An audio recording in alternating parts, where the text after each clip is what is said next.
Libro del Éxodo, capítulo 13, versículos 17 al versículo 9 del capítulo 14.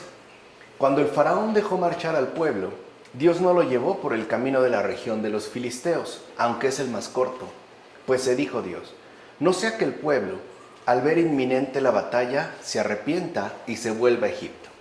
Hizo Dios que el pueblo diera un rodeo por el camino del desierto hacia el Mar Rojo. Los hijos de Israel salieron de Egipto bien equipados. El Señor caminaba frente a ellos.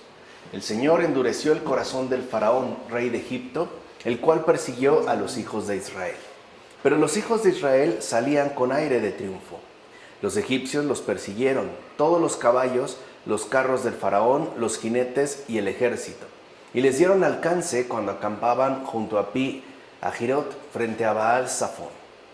Mira, el pueblo se encaminó a través de un rodeo hacia el Mar Rojo, y ha quedado claro en lo que acabamos de leer en estos versículos. Y este gesto, este rodeo, no carece de importancia en un primer momento, ya que el Señor va a obrar de una determinada manera que veremos un poco más adelante. Pero incluso que dé un rodeo hacia el Mar Rojo no carece tampoco de importancia que se llame así.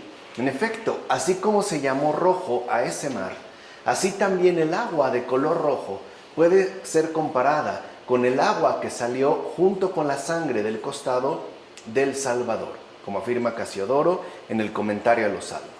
Vemos pues que el fin último de nuestro humano recorrido en este desierto que solemos llamar mundo es el crucificado. Esa es la meta. Aunque se llegue incluso a través de muchos rodeos. Hay personas quizá que este fin alcanzado, el crucificado, se da de manera más o menos directa, aunque hay casos también en los que parece que el recorrido se ha alargado demasiado, o por lo menos se ha dado un recorrido, un rodeo sumamente amplio. No obstante, a pesar de que la trayectoria sea más corta o más larga, el fin es el mismo, el crucificado. Hacia ella es que todos nos dirigimos, repetimos, aunque se llegue incluso a través de muchos rodeos. Así pues, la liberación de los hijos de Israel y la conducción a la tierra prometida se adecúa al misterio de nuestra redención, según un recorrido guiado a través de un camino misterioso, como afirma Beda en el comentario a la primera carta de Pedro. Y es así. Si nosotros analizamos, aunque sea a grandes rasgos, la historia que ha algún tipo de registro, veremos que no ha sido un camino fácil y mucho menos un camino breve. Es más, parece ser un camino accidentado, lleno ciertamente de rodeos que nos pueden dejar más o menos perplejos. En pocas palabras, nuestra respectiva redención ha adquirido un camino, por así decirlo, no precisamente directo, aunque efectivo. Y este camino misterioso no es otro más que la historia que ha recorrido la creación entera junto con la humanidad que la habita, ¿no? Dios tiene unos recorridos sumamente extraños que estamos llamados a transitar todos y cada uno de nosotros. Aunque nos pareciera que hubiera otros caminos mejores, quizá por ser más directos o ciertamente más cortos, Dios no se atiene a nuestros criterios, sino que avanza en su respectivo proceder de esta manera misteriosa. Por eso a veces vemos como hay personas que pueden tener una conversión sincera a corta edad y hay otros que parece no alcanzarla, por lo menos no en esta tierra. Y parece que se dan vueltas, vueltas y vueltas, pero la marcha ya ha dado comienzo. O sea, nosotros ya estamos pues en camino, ya vamos en marcha, sea pues de una manera u otra. Por otra parte, así como Cristo el Señor entonces precedió a los hijos de Israel en forma de columna de fuego en su ida al mar, también ahora por el bautismo precede a los pueblos cristianos con el propio pilar de su cuerpo. Quiero decir lo siguiente: esa columna que en aquel momento ofreció luz a los ojos de los que le siguieron, ahora proporciona luz a los corazones de los creyentes. O sea que también nosotros, en tanto creyentes, contamos con esta luz que nos va guiando y que además nos precede, ¿no? Que va, digamos, adelantada con respecto a nuestro respectivo transitar. Por eso, como sucedió a los hijos de Israel en aquel entonces, quien camina valientemente detrás del Señor no temerá la persecución de los egipcios, como afirma Máximo de Turín en un sermón. Y también esto es muy importante de tener en cuenta. Cuando uno decide seguir al Señor, uno va en seguimiento y por lo tanto, a grandes rasgos, uno no puede adelantarse en este respectivo recorrido. Uno tiene que ir ciertamente a la retaguardia, porque en la vanguardia va el Señor dirigiéndonos. Ya dijimos, por caminos que nos pueden resultar extraños, misteriosos e incluso también, por qué no decirlo, dejarnos ciertamente perplejos. Y al mismo tiempo, con ello, se nos indica que esta decisión tomada con respecto al seguimiento del Señor no estará exenta de persecuciones. O sea, también en pocas palabras, las fuerzas del mal irán tras de nosotros. Y la razón es muy simple, porque ya nos tuvieron cautivos en una ocasión. Y para la lógica del mal, el hecho de que fuéramos esclavos, por ejemplo, en este caso en particular del pecado, significa que ya estamos expuestos por lo menos a volver a recaer de una u otra manera. Por eso se da este afán ciertamente de persecución, porque ya hemos expresado en algún momento una debilidad que nos conduce, por ejemplo, a un estado de cautividad. De otra manera, si se tratara para estas fuerzas, ¿no?, en este caso simbolizadas por los egipcios, de una causa meramente perdida, pues ni siquiera harían el intento. No obstante, nosotros iremos siguiendo al Señor para hacer el recorrido que corresponda. Ahora bien, ¿quién desconoce que el ejército egipcio significan las diversas pasiones del alma que esclavizan al ser humano? Y aquí también está esta otra dimensión que no podemos pasar por alto, y es la dimensión interna. Estas, es decir, las pasiones que ya estudiamos en la terapéutica de las enfermedades espirituales, son los caballos, los carros y quienes los conducen. O sea, todos estos pues se ponen en marcha también. O sea que no solo somos perseguidos por fuerzas malignas externas, en este caso las fuerzas demoníacas, sino que también se ponen en marcha aquellos otros tiranos que nos tenían sometidos y en dura cautividad. Estamos hablando en este caso, evidentemente, de las pasiones, que en este caso están representadas por caballos, carros y además por los áurigas, es decir, los conductores que dirigen estos carros. Esas también, las pasiones, son los arqueros y los honderos, los infantes y el resto del ejército de los enemigos. O sea que cuando uno decide seguir al Señor, uno tendrá tanto enemigos exteriores como enemigos interiores. Nos tendremos pues que enfrentar a la persecución, a la guerra declarada por parte pues de los demonios, pero también por parte de nuestros propios desórdenes. Así se va a dar justamente esta batalla. ¿Y en qué se dirá que los movimientos de cólera o los impulsos hacia el desenfreno, hacia la tristeza y hacia la avaricia difieren del ejército que acabamos de mencionar? O sea, actúan exactamente de la misma manera. En primer lugar, poseen una organización. Y en segundo lugar, tienen un objetivo, que es finalmente derrotarnos y vencernos, ya sea por vía exterior, por medio de su gestión, o por vía interior, respaldados por las pasiones que a nosotros ciertamente nos causan severos problemas, como puede ser la cólera, el desenfreno, la tristeza, la avaricia y en general cualquier pasión que nos esté causando estragos. Por ejemplo, la afrenta es la piedra lanzada por la onda y el ataque de cólera es lanza que agita su punta. Mientras que los caballos que arrastran el carro con impulso irrefrenable pueden entenderse como el pujante afán de los placeres desordenados. ¿Cuántas veces quizá no nos hemos sentido como arrastrados hacia algún tipo de tentación, incluso a cometer algún tipo de pecado? Podemos llegar a experimentar esa fuerza ciertamente adversa que parece arrastrarnos y conducirnos hacia algo indebido. No olvides pues que las pasiones se manejan y mueven a la manera de un gran ejército. Esto creo que ya lo entendimos, ya que cada una de ellas posee sus propias fuerzas, que es algo también en lo que insistieron mucho los padres de la iglesia, en este caso, como lo afirma Gregorio de Niza, en Sobre la vida de Moisés. Entonces debemos de ser muy conscientes de a qué nos exponemos, Por eso el Señor le da un rodeo. Recuerden, no es que tome el camino más corto, en este caso la vía de los filisteos, sino que decide que den un rodeo en relación al Mar Rojo. Porque, como el Señor dijo, no sea que se den cuenta de la batalla que hay que entablar y entonces renuncien al combate requerido. Porque puede ser que de entrada esto nos pueda atemorizar. O veamos ciertamente como algo gigantesco, ¿no?, el combate que tendremos que realizar a medida ciertamente que vayamos avanzando. Lo mismo sucederá, por ejemplo, con un converso. Si un converso supiera de antemano todas las adversidades que tendrá que atravesar, es muy probable que se desmoralice, o por lo menos que decida no emprender la marcha. Por eso el Señor, en un gesto de consideración, prefiere que vayamos dando rodeos y también en esa misma medida nos vayamos fortaleciendo. Nos da tiempo, pues, para madurar y crecer, de tal manera que los combates que se nos vayan presentando vayan siendo mucho más llevaderos, aunque no necesariamente fáciles, aunque poco a poco se irán haciendo más fáciles. Pero tenemos que entender, por ejemplo, en dónde es que nosotros, de dónde es que nos están llegando los ataques en nuestro respectivo recorrido.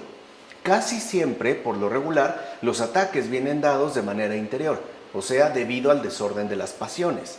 Aunque es verdad que en algunas otras ocasiones, aunque en mucho menor medida, estos ataques provienen de instigaciones demoníacas. Por decirlo así, vienen del ámbito exterior. No obstante, démonos cuenta que estamos en un recorrido que no implica su persecución, pero al mismo tiempo el acompañamiento del Señor. Y así como los israelitas salieron indemnes de esta persecución, también nosotros podremos hacerlo si nos mantenemos fieles en el seguimiento. Por eso el Señor entonces, ya a grandes rasgos, entendemos que da rodeos con nosotros, ya que, seamos honestos, la vida cristiana es una lucha. La vida cristiana es un combate y es una lucha dura y compleja. O sea, no es necesariamente un lecho de rosas. La propia Santa Teresita del Niño Jesús y de la Santa Faz lo dijo abiertamente: mi esposo me ha preparado un lecho hermoso, está lleno de rosas, pero estas tienen espinas y cuando me acosté me pincharon. O sea, está hablando de que es una lucha dura y compleja. Y entonces, si de entrada supiéramos lo que tendremos que enfrentar, quizá nos atemorizaríamos y saldríamos corriendo de nuevo hacia la esclavitud superada por puro miedo. O sea, ni siquiera es que nosotros intentáramos llevar a cabo el recorrido. Es probable que quedáramos paralizados por miedo y decidiéramos de manera precipitada volver de nuevo a la esclavitud de la que hemos sido sacados. Esa sería normalmente una reacción, digamos, humanamente comprensible. Pero aquí vienen estos versículos para que se den cuenta también de qué forma la Escritura nos va llevando y nos va complementando en estas enseñanzas. Como se afirma en el capítulo 14, versículos 10 a 20, el Señor peleará por vosotros y vosotros podréis estar tranquilos. Y esto no hay que olvidarlo. El Señor peleará por nosotros y por ende, cada uno de nosotros que hemos sido sacados de la esclavitud, podemos y debemos permanecer tranquilos, confiados netamente en el Señor. El Señor dijo a Moisés: ¿por qué clamas hacia mí? Di a los hijos de Israel que se pongan en camino. Y tú alza tu bastón y extiende tu mano hacia el mar y divídelo, para que los hijos de Israel pasen en medio del mar como por tierra seca. Yo, por mi parte, voy a endurecer el corazón de los egipcios para que entren tras ellos. Así manifestaré mi gloria a costa del faraón y de todo su ejército. Y sabrán los egipcios que yo soy el Señor, cuando yo muestre mi gloria a costa del faraón, de sus carros y de sus guerreros. El ángel de Dios, que iba delante del campamento de Israel, se puso en marcha y se situó tras ellos. Se puso en marcha también la columna de nube que iba delante de ellos y se situó detrás, interponiéndose entre el campamento de los egipcios y el campamento de Israel. La nube era tan oscura por un lado y tan luminosa por otro, que no pudieron acercarse unos a otros en toda la noche. Fíjense ¿qué figura, ¿no? En este caso tan resplandeciente? La nube. Para unos, tinieblas. Para otros, luz. Y además se muestra como una interposición que no permite la mezcla entre unos y otros. En este caso, entre los rescatados y los perseguidores. Para empezar, a muchos de los que están colocados en autoridad, o sea, los dirigentes, solo les interesa saber cómo se encuentra organizado lo que se ve y con eso se conforman. O sea, solo quieren tener, digamos, una cierta perspectiva de los sucesos. En cambio, aquellas cosas que están ocultas no les importan. Por ejemplo, el sufrimiento concreto, real, de cada combatiente. Les interesa dónde están ubicadas, digamos, las líneas de frente, ¿no? Los puntos centrales de combate. Pero los sufrimientos personales, por ejemplo, durante las grandes guerras del siglo XX, ¿no? El hecho de que estuvieran infectados de piojos, que tuvieran que defecar en los pantalones y no poder asearse durante días, las llagas que salían, todo eso no les interesa porque no lo ven. Pero no fue así con Moisés. Y esto es algo importante de tener en cuenta, porque él también ha sido un gran dirigente.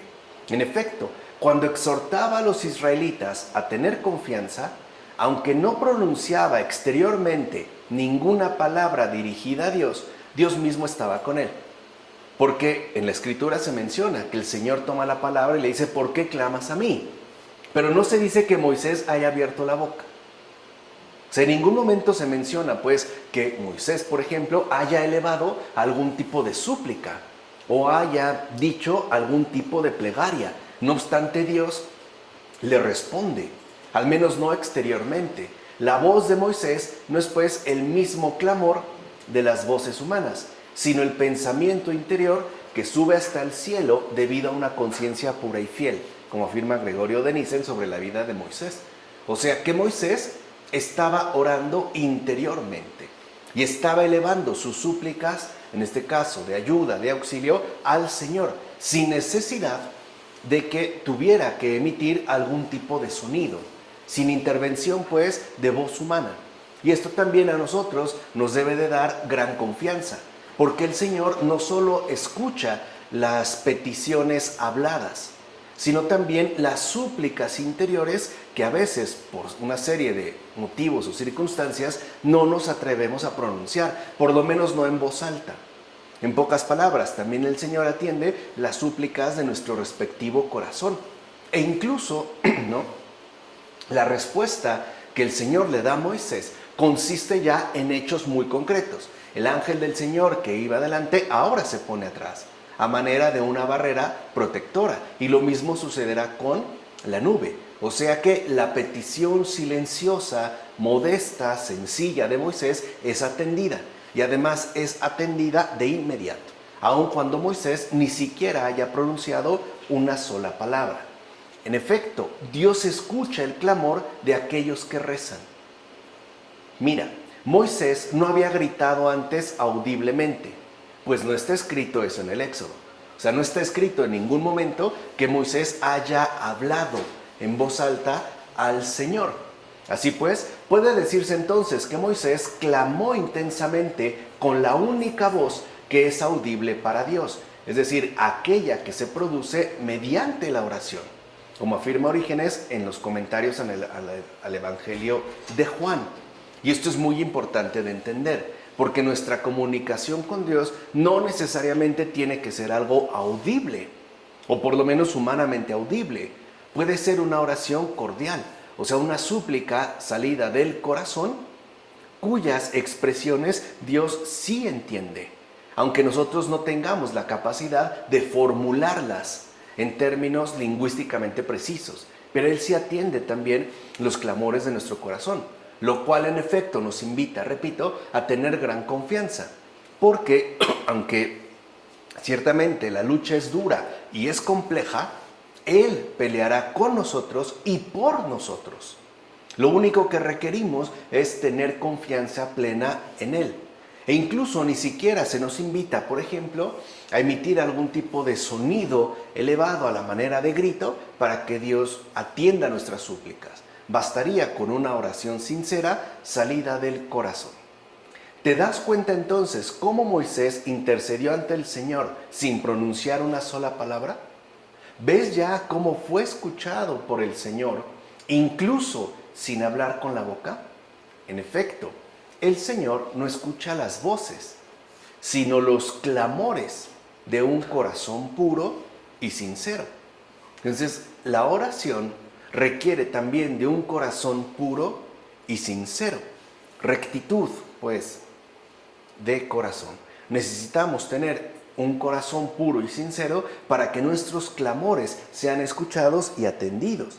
De hecho, sabe el Señor escuchar incluso la sangre del justo, que no tiene lengua ni voz que atraviese el aire. Acuérdense de Abel, cuando le dijo a su hermano Caín: la sangre de tu hermano clama a mí hasta el cielo. Incluso sabe escuchar esa sangre. Nosotros no, porque para nosotros la sangre es un líquido inerte, carente de voz, que no tendría ningún tipo de expresión, ningún tipo de voz. No obstante, el Señor incluso escucha la sangre del justo. No olvides, por tanto, que la presencia de buenas obras es un gran clamor ante Dios. Entonces veamos cómo también hay una oración que sería una oración muy concreta y muy específica y que estaría a su vez referida a la presencia de buenas obras. O sea, nuestro buen obrar es un clamor incesante ante Dios. Es una oración también. Y el Señor escucha justamente esas súplicas, como afirma Basilio de Cesarea en las homilías sobre los Salmos. Queda claro entonces lo siguiente: en las Escrituras, el clamor no es propio de la voz, sino del corazón. Porque nosotros parece que ya estamos como mal acostumbrados a pensar que si no hablamos, no se les escucha. Hay un dicho entonces equivocado que es a veces muy mencionado, ¿no?, al respecto, y es: al que no habla, Dios no lo oye. Y no es verdad, porque no es precisamente la sonoridad de la voz la que Dios atiende, sino la expresión viva del corazón que Él escucha y atiende prontamente.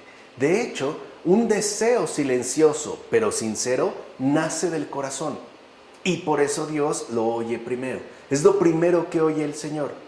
O sea, antes pues de nuestras respectivas palabras o de nuestra respectiva articulación sonora, lo primero que escucha el Señor son los verdaderos deseos de nuestro corazón.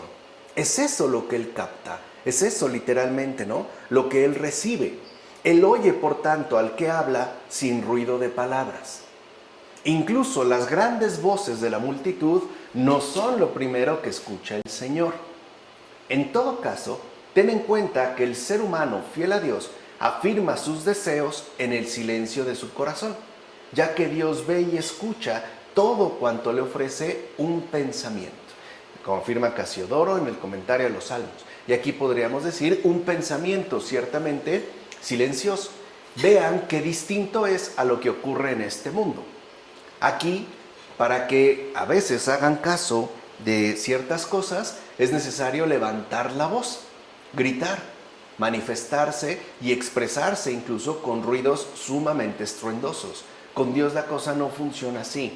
No se trata de hacer ruido, sino al contrario, de profundizar y fortalecer un silencio del corazón que Dios atiende con premura. Ahora bien, Moisés no hizo ningún milagro por cuenta propia, sino que para todo prodigio escuchó primero la inspiración divina. Y en efecto es lo que refleja la Escritura. Moisés, como les dije, está asistido por el Señor. Es también, pues, un seguidor. Por eso no se adelanta. Él no decide qué se va a hacer o qué no se va a hacer. Se mantiene en silencio tratando de captar, de escuchar, pues, en primer lugar, qué es lo que el Señor tiene que decir. Es el Señor quien le ha dado las indicaciones. Y aquí nosotros a veces también nos equivocamos de manera muy frecuente porque incurrimos en precipitación. Nos precipitamos, tanto en la toma de decisiones como en la resolución de problemas. Queremos resolver las cosas de tal o cual manera sin haber escuchado primero qué Dios tiene que decirnos al respecto. Y por eso de cierta forma, las cosas no nos salen bien, porque lo queremos hacer siguiendo nuestros respectivos criterios. Dejamos a Dios a un lado y queremos ponernos nosotros al frente. ¿Cuántas veces hemos tomado decisiones equivocadas justo por la precipitación? Y esto es algo muy importante de tener en cuenta. Para tomar una buena decisión, primero debemos estar tranquilos y en silencio interior, de tal manera que podamos captar qué es lo que Dios nos está diciendo o qué es ciertamente aquello que el Señor nos está inspirando, tal y como efectivamente lo hizo Moisés. Por ejemplo, diciéndole, alza tu bastón. Quien le da la indicación es el Señor, no es Moisés. Ni siquiera se organiza para ver cómo hay que arreglar las cosas, qué van a hacer, qué va a suceder, nada. Él simplemente está ahí disponible para lo que el Señor le tenga que decir.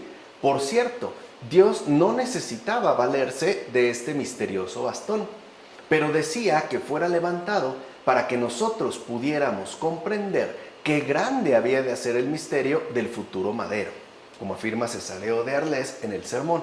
Entonces es muy importante entender estos gestos que aquí se mencionan, porque el hecho de que se remita a este levantamiento del bastón no es otra cosa más que un anuncio o un preanuncio dado de manera misteriosa del Redentor elevado en la cruz, es decir, el misterio de la redención.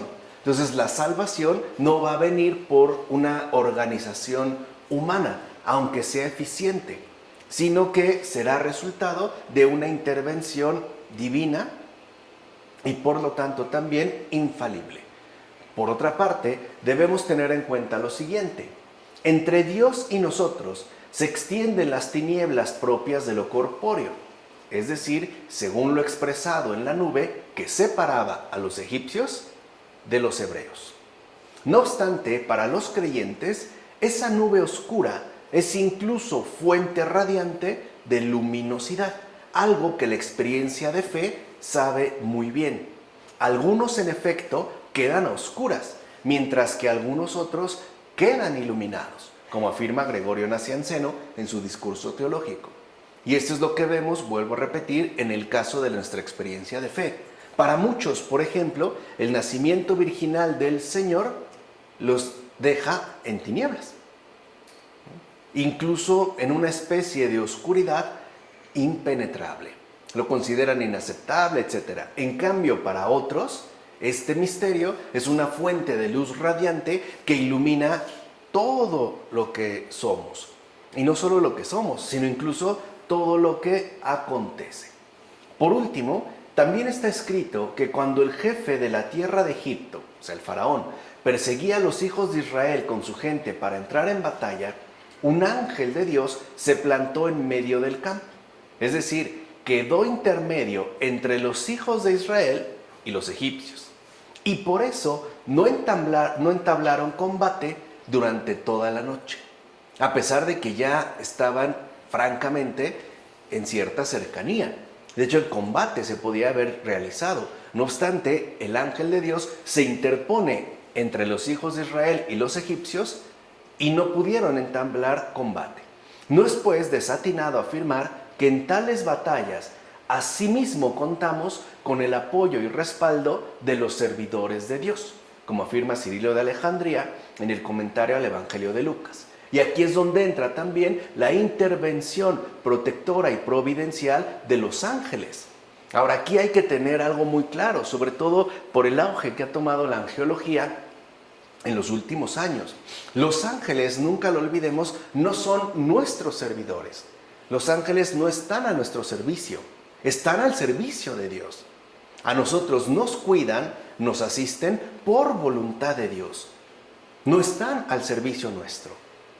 Son servidores de Dios ofrecidos justamente a nosotros. De tal forma que vemos que si se trata, como de hecho lo es, de una lucha, de una batalla sumamente compleja, dura, difícil, etc., no solo tendremos la ayuda del Señor en términos materiales, sino también en términos espirituales. Lo cual significa, al hacer la mención de este ángel de Dios que se interpone entre los egipcios y los hijos de Israel, es que Dios nos va a auxiliar siempre de dos maneras. ya sea de manera visible, es decir, material, o bien de manera invisible y por ende espiritual. Pero el Señor siempre está al pendiente y al tanto de cada uno de nosotros. A veces su ayuda es pues visible, incluso podremos decirlo así, palpable, pero algunas otras, quizá la mayoría de veces, esta ayuda es invisible. Puede ser dada por vía de una gracia o bien por la asistencia de un ángel que nosotros ciertamente no vimos, pero que estuvo presente y además actuando a la manera justo de una protección. Versículos 21 a 31 del capítulo 14.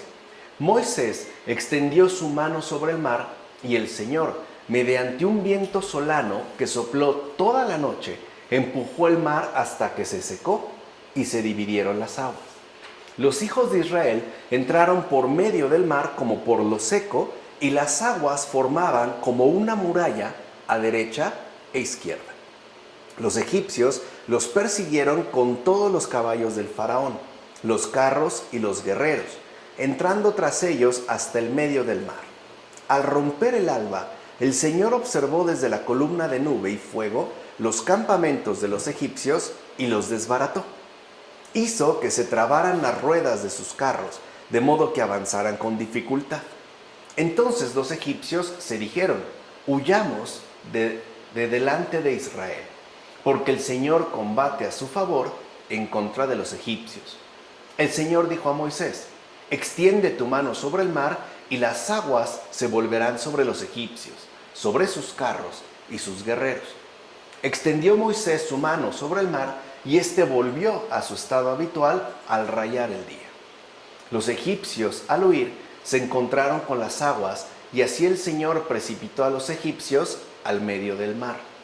Las aguas volvieron y cubrieron los carros y los guerreros de todo el ejército del faraón, que habían entrado tras ellos en el mar. No escapó ni uno solo. Los hijos de Israel pasaron por medio del mar como por lo seco, y las aguas formaban como una muralla a derecha e izquierda. Así el Señor salvó aquel día a Israel de la mano de los egipcios. E Israel pudo ver a los egipcios muertos a la orilla del mar. Israel vio la mano poderosa con la que el Señor trató a Egipto, y el pueblo temió al Señor y creyó en el Señor y en Moisés, su siervo, en ambos. Para empezar, las armas siempre han tenido necesidad de la fe. En cambio, la fe nunca ha tenido necesidad alguna de las armas. En efecto, la vara de la fe fue la que abrió el mar y no un gran ejército, como afirma Paulino de Nola en los poemas. Y es algo importante de tener en cuenta. Cuando, por ejemplo, se dice que hay que emplazar o llevar a cabo una guerra santa, y esto, por ejemplo, en nombre de una determinada fe, se apela a esta fe para justificar el posterior uso de las armas. Las armas, pues, pueden estar basadas, que es el caso del fundamentalismo, en algún tipo de convicción religiosa, en algún tipo de apego creyente. Por el contrario, la verdadera fe nunca jamás ha tenido necesidad de armas. Porque lo que sucede en estos casos es que los instrumentos de la fe, que son en este caso los que no corresponderían precisamente con algún tipo de armamento, son los que intervienen para llevar a cabo las proezas que sean necesarias. Por ejemplo, como menciona Paulino de Nola, fue un bastón, este bastón misterioso, que es el símbolo del Señor, la que abre el mar. Y no lo hicieron los hijos de Israel apelando a grandes ejércitos y mucho menos con sus propias fuerzas. Separar las aguas es algo imposible, si no lo podemos hacer ni en una cubeta, por mucho esfuerzo que pongamos. Aquí se deja en claro justo cómo el Señor intervendrá de manera prodigiosa según la situación en la que nos encontremos.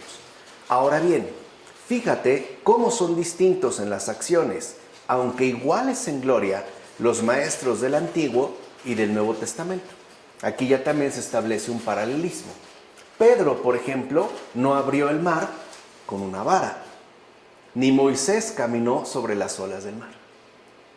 No obstante, una única sabiduría brilla para ambos, ya que fue el mismo Señor quien dio a ambos el poder de separar las aguas con el bastón y el pisar las aguas con los pies. Como también afirma Paulino de Nola en los poemas, Pedro efectivamente no separa las aguas del mar, pero caminó sobre el mar. Moisés no, pero sí las separó. Y eso para que veamos que no se trata de un proceder meramente humano, sino de una intervención netamente divina. O sea, es uno y el mismo Señor, el único Dios, el que está obrando en ambos casos. O sea, tanto en el Antiguo Testamento como en el Nuevo Testamento. Por otra parte, ¿cuán dura es la prueba de entrar por medio del mar? Es decir, ver crecer las olas hasta lo más alto y al mismo tiempo sentir el ruido y el fragor de las furiosas olas.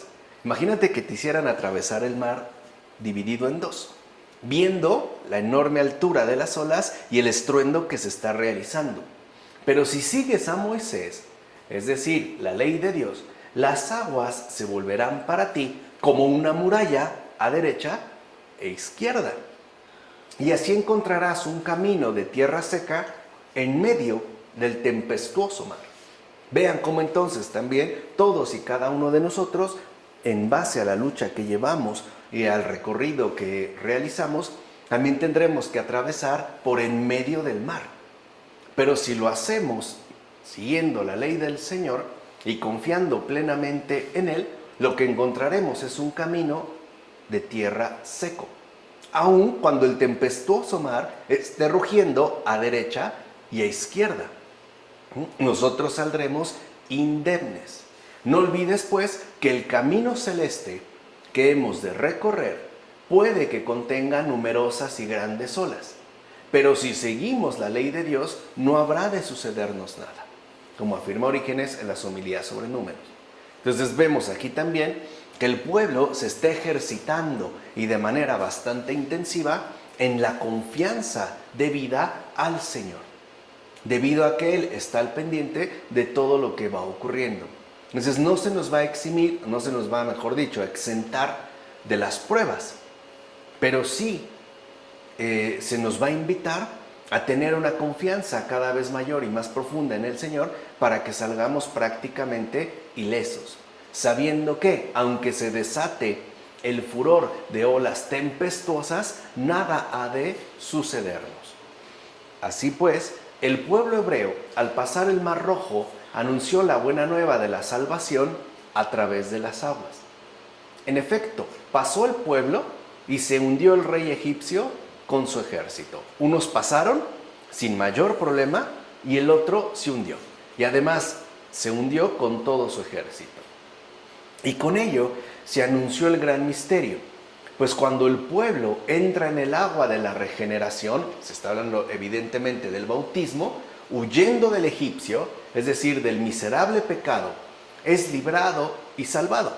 Mientras que el diablo, junto con sus servidores, o sea, los espíritus impuros, es ahogado por la tristeza y se consume estimando como gran desgracia la propia salvación de los seres humanos, como afirma Gregorio de Niza en el Día de las Luces. Entonces, en el agua de la regeneración, es decir, en el sacramento bautismal, es también atravesar este mar donde queda finalmente hundido el diablo junto con todos los espíritus impuros. Ahí es donde se experimenta este paso de un estado, en este caso de pecado, a ese otro estado completamente diferente que sería el estado de gracia. Y el demonio, repito, junto con los espíritus impuros, queda hundido y sepultado de manera irrevocable. O sea que el pueblo de Dios, guiado a través del agua, mata a sus enemigos con el bautismo. Vean cómo ya los padres de la Iglesia, desde hace tanto tiempo, insistían en la relevancia que tiene este sacramento tan fundamental. Este bautismo está santificado por la sangre de Cristo y por eso es un mar rojo. O sea, no es casual también que se le llamen a este mar Rojo. De hecho, este bautismo es el que borra los pecados y acaba con tus seguidores. Por tanto, escapa tú de ellos, es decir, de los perseguidores, y no dejes que ninguno ya te oprima, porque al haber recibido la gracia bautismal, estos han quedado finalmente borrados de tu propio recorrido. El problema es cuando nosotros decidimos volver de nuevo, por voluntad propia, a esa esclavitud de la que hemos sido sacados. Bueno, como afirma Agustín en las narraciones sobre los Salmos. Ciertamente, los egipcios persiguieron a los hebreos sin temer la tiniebla que había entre ambos. O sea, vean cómo a pesar de los prodigios, ellos siguen adelante empeñados, ¿no?, en ir y acabar, básicamente, en arrasar con el pueblo hebreo. Ni se inquietaron por el mar dividido, cosa que era ya por lo menos, ¿no?, para llamar la atención. ¿Qué es lo que está sucediendo? O sea, ¿cómo me voy a meter si el mar se ha dividido? De hecho, a pesar de ello, por la noche se pusieron a perseguir al pueblo que marchaba ante ellos con una columna de fuego para presentarles batalla. O sea, estaban decididos a exterminarlos. Pero el Señor se manifestó a los egipcios y los llenó de confusión.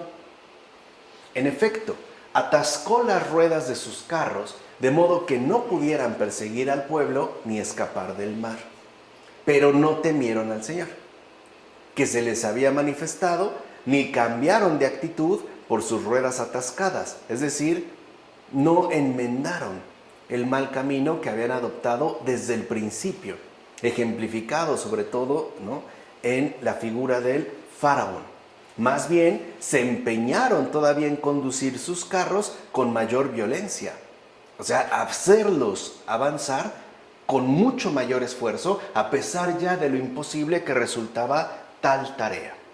Es ya estar, ¿no?, como completamente obsesionado con el mal camino. Saber que la cosa ya no avanza y no obstante seguir ahí, ¿no?, de forma inútil y además a punto de ser ahogado, ¿no?, por las aguas que se han abierto, como afirma Efrén de Nisibi en el comentario sobre el Éxodo. Pues bien, juntándose de nuevo la masa de las aguas, fue sepultada toda la muchedumbre egipcia junto con su rey. Acuérdense, ni uno solo escapó, ni uno. Además, no olvides que toda la provincia de Egipto, castigada ya con las plagas, quedó despoblada por esta última catástrofe. Incluso subsisten hasta el día de hoy testimonios seguros de tales sucesos. Y esto es algo importante dentro de la tradición oral, o sea, dentro de esa tradición no escrita que tenía un peso importante para nuestros predecesores. Por ejemplo, los tiros de los carros y los aros de las ruedas no solo se ven en la playa, sino en el fondo del mar hasta donde alcanza la vista. O sea, que había incluso vestigios de este acontecimiento, vestigios que podían ser observados a simple vista. Con esto entonces se nos ha dejado una enseñanza visible para no perder de vista el temor de Dios según la enseñanza de la religión revelada, como afirma Paulo de Orosio en los libros de las historias contra los paganos. O sea que lo que sostiene San Paulo de Orosio es que la religión revelada no es un invento ni una mentira, sino que incluso cuenta con vestigios visibles a maneras de enseñanzas para tomarnos en serio la revelación que Dios nos ha confiado, que nos ha transmitido, que nos ha hecho llegar. No es pues un invento, tiene que ver también con hechos históricamente acontecidos, como ocurre con la propia manifestación del Señor Jesús en esta tierra. Sabemos que hay reliquias, por ejemplo, de la pasión. Incluso, ¿no?, hay algunas otras reliquias vinculadas con su existencia terrenal. Y no olvidemos que también se trata de la religión revelada. Con esto no se puede dudar del hecho de la salvación. Eso es lo primero que a nosotros nos debe de quedar de manera indudable. No se puede dudar del hecho de la salvación. Me refiero a lo siguiente: con las aguas se frena a unos y se deja fluir a otros. De hecho, con el curso de las aguas se hace perecer a unos y a otros se conserva. Así pues, la obra de Dios a unos protege y permite avanzar y a otros los hunde y los deja sin salida. como afirma Ambrosio en A la muerte del hermano sátiro. Y es algo importante de tener en cuenta. El obrar de Dios es uno, pero los efectos producidos no son los mismos. Depende de nuestra situación particular de vida, o bien depende, por decirlo a grandes rasgos, del estado propio de nuestro respectivo corazón. Ahí es donde se verá, ¿no?, de qué manera este obrar está llevándose a cabo. De hecho, el faraón, su ejército y todos los jefes de Egipto, junto con los carros y los jinetes, se hundieron en el Mar Rojo y perecieron no por otra causa que por haber endurecido sus insensatos corazones, después de que en la tierra de Egipto sucedieran los signos y prodigios de Moisés, el siervo de Dios, como afirma Clemente de Roma en la carta a los Corintios. O sea, ¿por qué terminaron tan mal? Por no haber hecho caso a los indicios y a los signos que Dios ya había realizado. No son poca cosa esas 10 plagas. Para nada, no son poca cosa. Y no obstante, siguieron empeñados en su propósito de insensatez. Ese es un corazón endurecido. A veces decimos, ¿pero por qué acabó tan mal? ¿Porque Dios lo castigó? No. Simple y sencillamente porque esa es la culminación de su errancia particular asumida, a pesar, ¿no?, de todos los signos y prodigios que Dios ha manifestado en esa vida, ya sea de forma directa o bien a través de alguien más. ¿Cuántas veces una persona, ni siquiera de haber estado a punto de morir, cambia su corazón? Vuelve literalmente a lo mismo. ¿Cuántas veces después de muchas señales, por ejemplo, donde queda claro que es importante enmendar nuestra respectiva trayectoria, ni así parece tener algún tipo de efecto? Lo mismo es lo que vemos en este caso. Eso precisamente hace de Moisés figura de Cristo. También hay que entender el porqué, ya que él, el Señor, también ha hecho muchos signos y prodigios y asimismo ha guiado al pueblo de Dios a la salvación. Además, ha dejado finalmente sepultado con el agua del bautismo al diablo y a sus seguidores. Fíjense, estos ya quedaron sepultados con el agua bautismal. De hecho, el demonio, como ya habíamos mencionado, está irremediablemente vencido por la crucifixión del Señor. Y aún así, estos siguen como empeñados en seguir adelante a pesar de estar definitivamente atascados. Ahora incluso con mucha mayor violencia, incluso vamos a decirlo así, con mucha mayor rabia, como bien lo vio Pedro en su momento al mencionar, ¿no?, en el libro de los Hechos de los Apóstoles, y mal no recuerdo, en la primera carta de Pedro, que el diablo anda como león rugiente viendo a quién devorar. A pesar de que ya se tratara de un propósito ciertamente inútil. Sigue como empeñado. Lo mismo pasa con los egipcios. Y aquí vemos el resultado de no enmendar el camino. Podemos quedar completamente extraviados en nuestro proceder inaceptable. A tal grado de que a pesar de signos, a pesar de señales, a pesar de acontecimientos, nuestro corazón siga, ¿no?, como endurecido de tal manera que no logra enmendarse ni siquiera mínimamente, ya como había ocurrido desde aquel entonces. Capítulo 15, versículos 1 a 21. Entonces Moisés y los hijos de Israel entonaron este cántico al Señor. Vean, después de lo que ocurrió, ahí ya se ve, digamos, el resultado del obrar divino. De qué manera este se manifiesta y qué efecto produce en los corazones humanos. Y decían: quiero cantar al Señor, vencedor excelso. Caballos y caballeros al mar a precipitar. El Señor es mi fuerza y mi vigor. Él me ha salvado. Él es mi Dios. Quiero alabarlo. El Dios de mi Padre, quiero ensalzarlo. El Señor es fuerte guerrero. Su nombre es el Señor. Los carros del faraón, todo su ejército, los ha precipitado al mar. Los mejores guerreros bajo el Mar Rojo han sucumbido. Los ha sepultado el abismo. Como piedras llegaron hasta el fondo. Tu diestra, Señor, reverbera en su poder. Tu diestra, Señor, doblega al enemigo. En tu inmensa majestad a tus adversarios derribas. Das rienda suelta a tu furor y como paja los devoras. Al soplo de tu ira se amontonaron las aguas. Las olas como un dique se elevaron. Y en el fondo del mar se cuajaron los abismos. Decíase el enemigo, les daré alcance, repartiré el botín, quedará saciada mi codicia. Voy a desenvainar la espada, los exterminará mi mano. Pero soplaste con tu aliento y el mar los cubrió. Como plomo se hundieron en las profundas aguas. ¿Quién como tú, Señor, entre los dioses?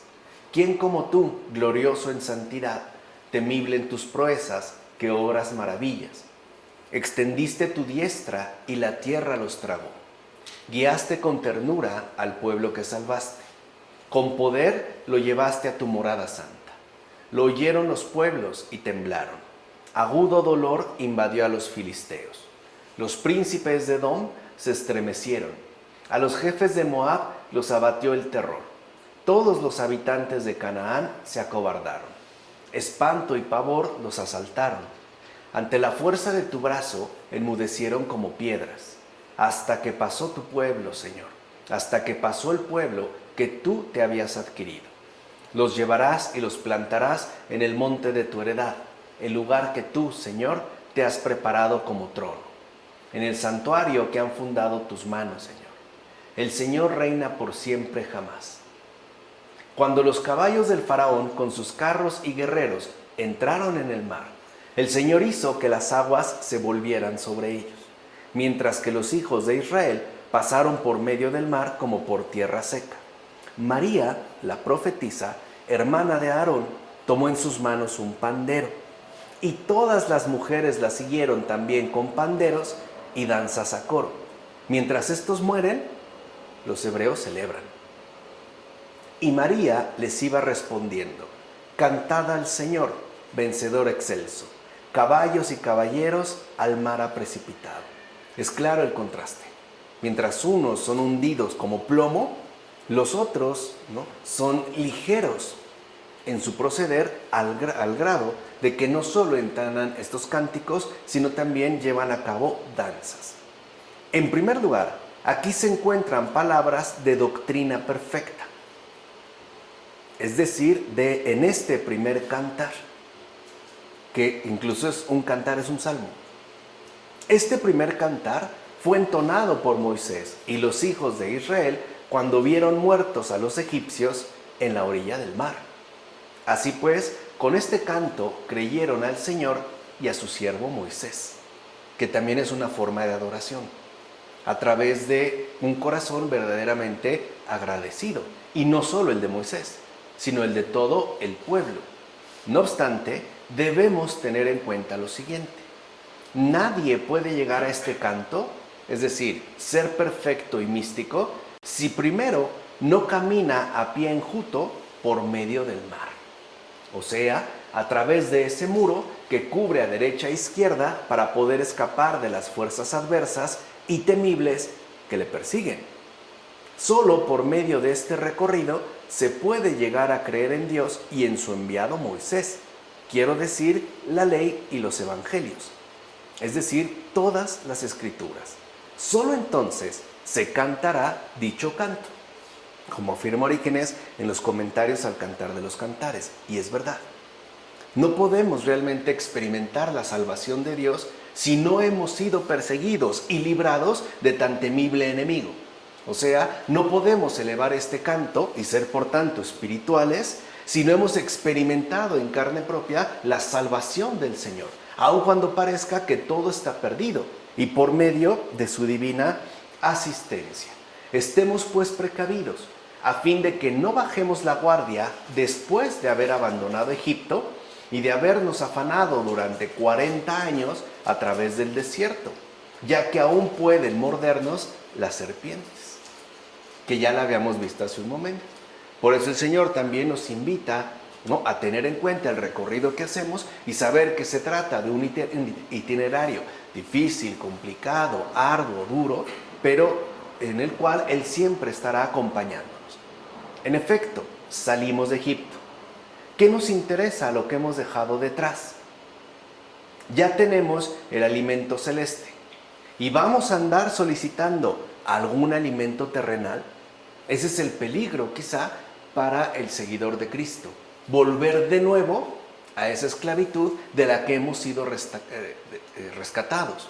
Volver de nuevo, pues, al mundo y sus criterios y adoptarlo como eje, ¿no?, de articulación para nuestro respectivo obrar y por ende también para nuestro respectivo pensar. Para nada. Más bien, los que hemos dejado ya al faraón, al demonio, invoquemos el auxilio del Señor para que este enemigo no nos dé alcance y por ende muerte. Porque lo que quiere el demonio es nuestra muerte. Nos persigue con tanta rabia no para fastidiarnos, para aniquilarnos, literalmente para exterminarnos. Solo el demonio es el que quiere la muerte del ser humano, mientras que Dios quiere que viva. Por eso no es casual que en el aborto muchos ya huelen este tufo demoníaco y en otras líneas que hoy se están siguiendo. Así pues, pidamos al Señor que esa tiranía desaparezca con el bautismo de los creyentes, que perezcan todos sus caballos y sus jinetes, que sí tiene un ejército. Ese ejército del mal se pone en marcha y justamente lo que quiere es ir tras las almas, que allí entonces sucumba bramando el ejército del enemigo, como afirma Jerónimo en el sermón sobre la Cuaresma. Entonces nosotros no podemos vencer al enemigo, pero sí podemos hacer que se ahogue si nos mantenemos firmes en el agua bautismal que hemos recibido. O sea, si nos mantenemos fieles a la asistencia que el Señor nos brinda día con día. Es un enemigo poderoso. Bueno, pues contamos con el Todopoderoso. Es lo que decía Chesterton. Si aparece el visible, pues invocamos al invisible. Y si se manifiesta el poderoso, pues le hablamos al Todopoderoso. Dejemos que Dios sea el que luche por nosotros y que haga que nuestro corazón estalle de alegría por la obra que Él realiza. Ahí es donde debemos dejar que sucumba, se llama gobernadores de estas tinieblas, en la carta a los Efesios. No obstante, ya que nos hemos visto libres de ellos mediante el bautismo, como si fuera el mar rojo, esto es, ensangrentado por la santificación del Señor crucificado, no volvamos ya nuestro corazón a Egipto, sino que antes bien dirijámonos ya hacia el reino celestial en medio de las tentaciones del desierto, teniendo al Señor como protector y guía, como afirma también Agustín en un sermón. Y esto es algo fundamental. Ya dijimos, este mundo es un desierto y además está lleno de tentaciones, pero es el camino que debemos recorrer para llegar finalmente al reino celestial. Así pues, por mucho que podamos vernos atemorizados quizá por estas tentaciones, por estos peligros, por estas persecuciones, no perdamos de vista jamás que tenemos siempre al Señor como protector y guía. Dejémonos pues guiar por el Señor y también dejemos que sea Él quien nos brinde su protección en todo momento. No hay necesidad de volver de nuevo nuestro corazón a Egipto y a los procederes equivocados que lo único que harán será conducirnos nuevamente a la esclavitud. En efecto, para nosotros están muertos aquellos que ya no pueden someternos a su dominio, ya que nuestros mismos delitos, causantes de nuestra sumisión y hundimiento, han sido destruidos y como sumergidos en el mar bautismal, como afirma Agustín en el sermón. O sea que ya aquí se empieza a ver cómo el bautismo implica y exige un verdadero y profundo cambio de vida. No es una mera formalidad, no es una reunión social o una mera fiesta al estilo mundano. No, tiene implicaciones bastante claras que nos debemos de tomar ciertamente muy en serio. Por ejemplo, el hecho de reconocer que ya a partir del bautismo no estamos ya en una sumisión y en ningún tipo de hundimiento. Todo aquello que nos tenía apresado ha quedado sepultado y destruido. No volvamos por cuenta propia a ese extravío. De hecho, el bautismo destruyó la altanería humana y la caterva de los innumerables pecados, que ciertamente militaban en nosotros a favor del diablo, como afirma Agustín en el Sermón. Por eso, mientras más pecados cometemos, más vulnerables nos volvemos con respecto al demonio.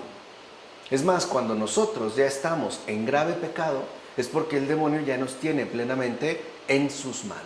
Imagínense que los pecados serían una especie de dardos que nos van debilitando poco a poco, hasta que llega el momento en el que no podemos ponernos de pie, Él nos da alcance, nos pisotea y nos lleva encadenados a su tiranía. Ahora bien, los tres principales perseguidores nuestros eran tres. Y esto también es algo que debemos tener muy en cuenta. En efecto, estos tres, recuerden que aquí este padre de la iglesia está hablando de nuestros tres principales perseguidores. Estos tres nos aterrorizaban con el temor del dolor. Ahí está el primero. Segundo, el temor de la humillación. Y finalmente el tercero, el temor de la muerte. O sea que estos tres perseguidores eran el dolor, la humillación y la muerte. Tenemos miedo al dolor. Hoy por eso lo intentamos, ¿no?, maquillar de mil y un maneras y hacerlo desaparecer prácticamente al instante. Somos como alérgicos al dolor. No queremos saber absolutamente nada de dolor. Tampoco queremos saber nada de humillaciones. Al contrario, lo vemos en las redes sociales, ¿no?, donde todas las fotos parecen expresar vidas perfectas, ¿no?, y personas sin ningún tipo de defecto o algún tipo de precariedad, donde salen las cosas extraordinarias. Y también es cierto que le tenemos mucho miedo a la muerte, por eso no la queremos ver. Y esto es curioso porque por un lado maquillamos y se utiliza mucha cosmética para los cadáveres, de tal manera que no vemos un muerto, pero por otro lado en las series que solemos mirar en las plataformas streaming, hay un montón de muertos, ¿no?, que parecen de forma masiva. Eso es parte también de nuestras contradicciones. Bueno, pero todo esto fue sumergido en el Mar Rojo. No hay por qué tener miedo al dolor, ni a la humillación, y mucho menos a la muerte. Menos, repito, a la muerte. Porque hemos sido sepultados mediante el bautismo para la muerte del pecado. Esta muerte corresponde a quien por nosotros fue flagelado, deshonrado y muerto. O sea, Él sí tuvo dolor, humillación y una muerte. Y además la peor de todas. Él hizo sagrado el bautismo y con ello sumergió en el Mar Rojo a todos los enemigos, como afirma Agustín en el Sermón. Porque entonces no vamos a disfrutar de tantos beneficios concedidos. O sea, del amparo, pues, del crucificado, del flagelado, el deshonrado, el muerto por nosotros. Ciertamente, sabemos ya que los mejores guerreros egipcios quedaron sumergidos en el Mar Rojo. ¿Quiénes son, por tanto, estos guerreros? Pues los mejores para el diablo, es decir, la lujuria, la maldad y la soberbia, que es la raíz de todos los males. Y dicho sea de paso, estos tres mejores guerreros asedian estos tres caminos. Bien para inducir al ser humano a realizar obras malas, para arrancarle malas palabras, o bien para forzarle a malos pensamientos, como afirma Cesáreo de Arles en el Sermón. Me regreso aquí porque es muy importante darse cuenta de esto. Cómo estas fuerzas malévolas, estos espíritus impuros, nos asedian sobre todo de tres maneras particulares. Uno, por medio de la lujuria para realizar obras malas. Recuerden ya que la lujuria no solo se refiere al ámbito sexual, tiene una significación mucho más amplia que ya vimos en su momento. Dos, para que también nosotros ciertamente incurramos en malas palabras, porque también la lengua puede desatar verdaderas catástrofes e incluso ser reflejo más o menos fiel de nuestros respectivos desórdenes interiores. Y bien, el tercero, forzarnos, sí es casi siempre, a malos pensamientos. ¿Cómo podemos darnos cuenta que se trata de un mal pensamiento? Por los efectos que produce en nosotros. Por ejemplo, llevándonos al desánimo, a la tristeza, a la congoja, al miedo, a la angustia. Esos pensamientos están venidos de estos atacantes, de estos perseguidores. ¿Qué es lo que hay que hacer? Pues sepultarlos en la gracia del bautismo que hemos recibido y por lo tanto, ¿no?, volver a centrar la atención de lleno en el Señor Jesús. Así pues, el demonio, fíjense qué curioso, solamente conserva a los desesperados. Es a los únicos que puede retener. Por eso nos va a buscar llevar a la ¿qué? A la desesperación. En efecto, si nuestros enemigos han ido a parar al fondo del mar como si fueran una piedra, o sea, si ya han sido derrotados, solo posee a aquellos que no creen que se les pueda perdonar lo que hicieron. Por eso siempre busca magnificar, ¿no?, cualquier hecho cometido, en este caso malo, para que incurramos en desesperación. Por eso hay personas que a lo mejor en un momento dado, bajo ciertas circunstancias, consideran que es tan grave lo que han hecho que no tienen perdón de Dios, que ni Dios ya puede perdonar. Eso es lo que él busca, el demonio, en el caso de la desesperación. Y llevados por tan mal pensamiento, son llevados a la desesperación y por tanto, ¿qué es lo que ocurre? Pues que se sumergen aún más y más y más profundamente. Por eso nunca debemos de perder de vista al Señor. Cuando sintamos cierta desesperación en relación a nuestra situación de vida, volvamos a mirar de nuevo al crucificado y dejémonos consolar por él, como afirma Agustín en el sermón. Por eso también se dice que aunque los enemigos de Dios avancen a su izquierda, son aplastados en su derecha, ya que a menudo, aunque la vida presente eleve y engrandezca a los perversos, y no me van a decir que no, y esto genera a veces muchas inquietudes, ¿no? Bueno, la venida de la dicha eterna más bien los condena. En efecto, no olvidemos que hay un más allá. La vida venidera aplasta y hunde a los engrandecidos de este mundo, como afirma Gregorio Magno en la regla pastoral. O sea que aunque unos parecen crecer en este mundo, cuando ya se encuentran cara a cara con el Señor, ahí quedan igualmente hundidos. Así pues, el enemigo, entiéndase siempre el diablo, no comprende que la fuerza del sacramento del Señor que existe en el bautismo sea algo saludable para quienes creen y esperan en él. O sea, no puede comprender absolutamente nada de la gracia del Señor. De hecho, aún piensa que los pecados pueden tener dominio sobre los bautizados porque son tentados por la fragilidad de la carne. Por eso se aferra a la tentación,